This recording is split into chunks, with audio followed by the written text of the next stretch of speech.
Where are the Seattle Seahawks getting their best pressure from when getting after the quarterback?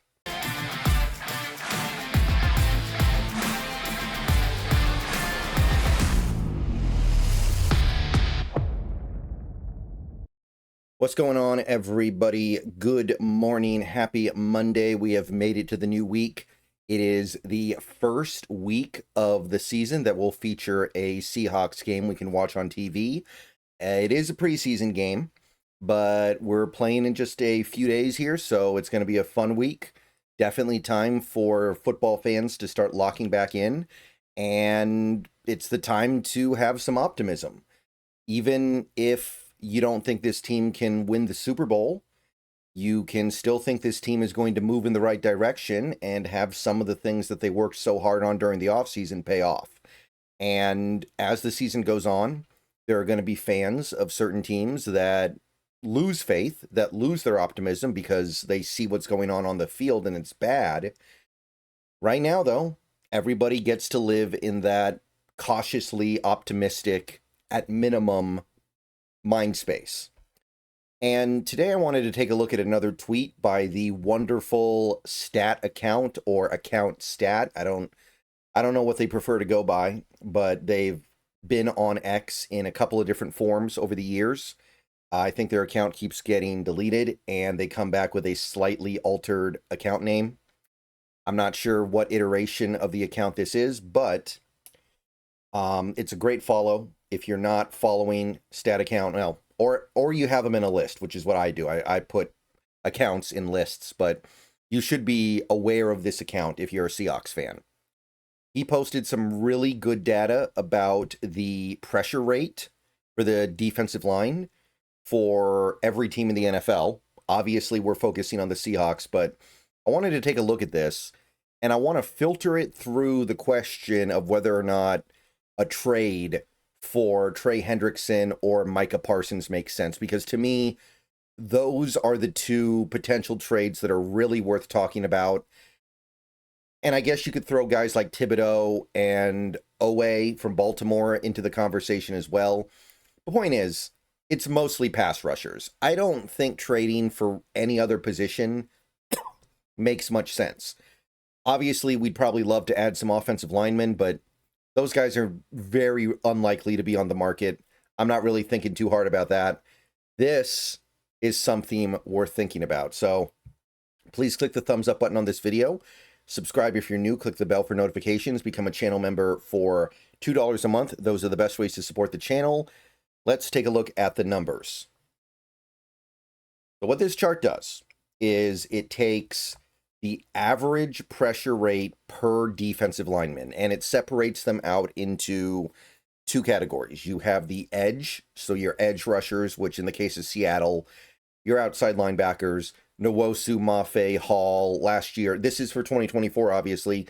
So you've got Draymond Jones, basically anybody who lines up on the edge. Then you've got your interior, which is your Leonard Williams, your Byron Murphy, your Jaron Reed, anybody who lines up on the inside there. And I thought this was pretty interesting to look at here, and it offers information, but I feel like there are multiple ways to filter that information through the lens of a potential trade for a stud pass rusher. Now, the top line number is great. The Seattle Seahawks pressure rate for their defensive linemen, again, this chart is counting the edge rusher as being the defensive lineman, even though I would argue in a 3-4 he's not really, but regardless, he's close enough. It's fine. 17.6, which is fourth in the league. It is well above average. It's pretty much elite. And let's think about the Seahawks last year. Nwosu didn't play very much and was only effective for maybe like 3 or 4 games at the end of the year. Boye Mafe, I heavily suspect he was playing injured most of the season. Wasn't himself. Draymond Jones played a lot of snaps on the edge, and look, I'm aware that Draymond Jones got a lot of pressures last year. I'm not here to hate on him. I'm not here to suggest that he's some terrible player that couldn't get any pressure, because last year he did actually generate a lot of pressure. Regardless, though, he's not somebody we would consider to be a particularly great player. This year, Nwosu is almost certainly going to give you more because he gave you so little last year. I know I'm saying that aware of the fact that he's currently injured, but whatever he gives this year is almost certainly going to be more than what he gave last year. You've replaced Draymond Jones with DeMarcus Lawrence. Not that DeMarcus Lawrence is necessarily known for having tremendous pass rush ability. He's more of an all-around edge, but he can pressure. He can get after the quarterback. He was doing it really well last year before he got hurt. And you've also got the Byron Murphy factor, where in year 2, he should be significantly more impactful than he was in year 1.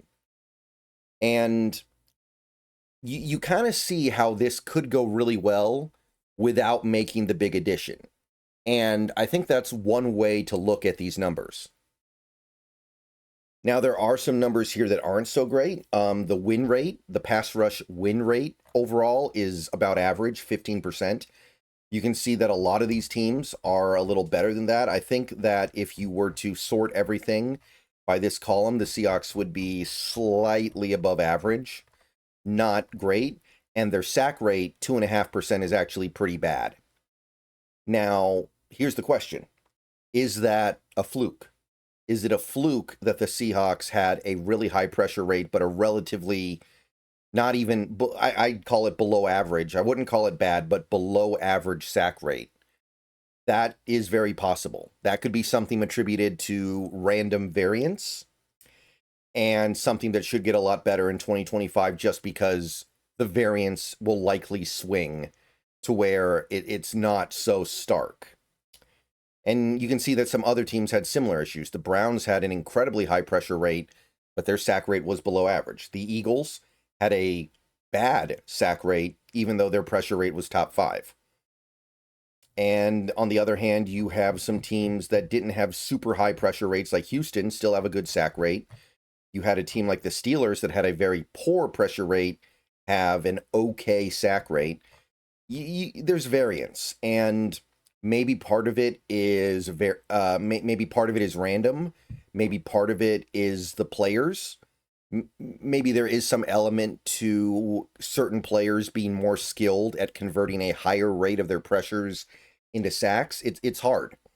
It's hard to figure that out. Now, one thing that this chart does that's really cool is it narrows things down by edge and interior. So for edge, 17.4 pressure rate, which is good.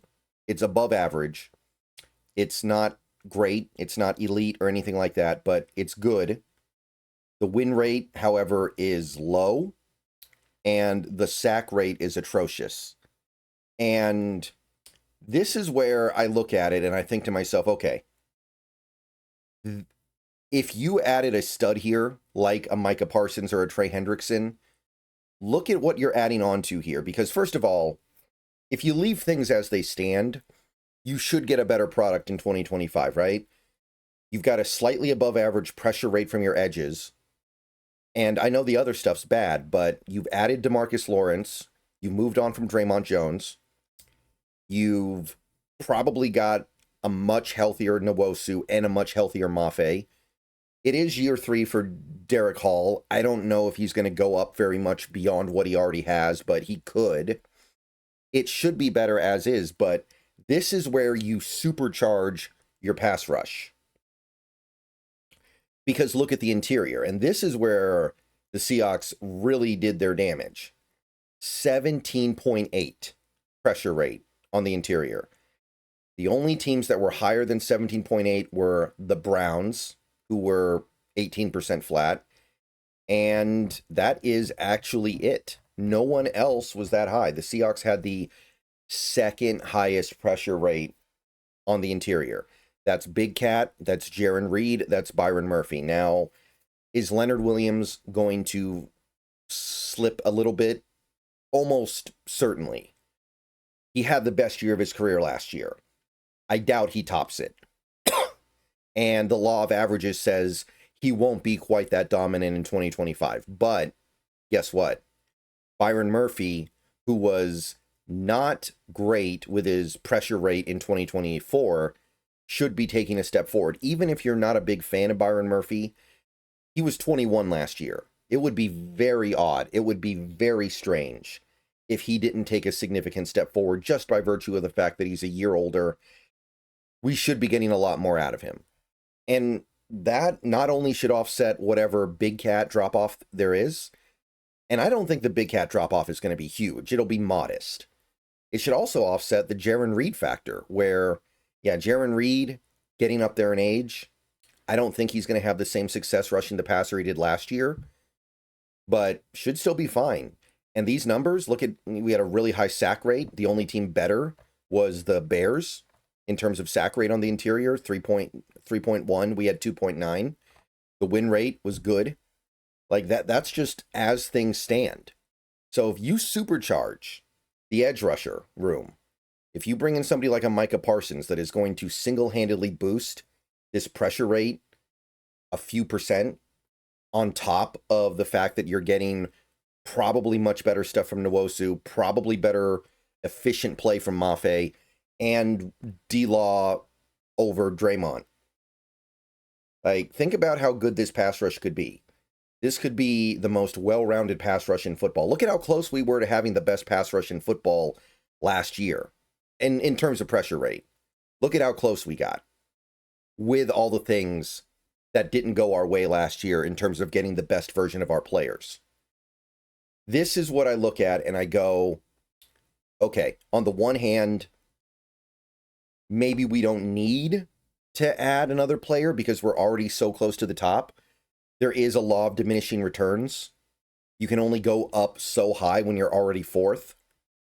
But you look at the way the edge rushers are just kind of lagging behind here, and it's hard to not get excited. So let me know what you guys think. Just some numbers that I came across on the great stat account, or account stat account, I don't know. And it got me thinking about how this kind of plays into the Micah Parsons, Trey Hendrickson, to a lesser extent, Kayvon Thibodeau, Odafe Owe debate.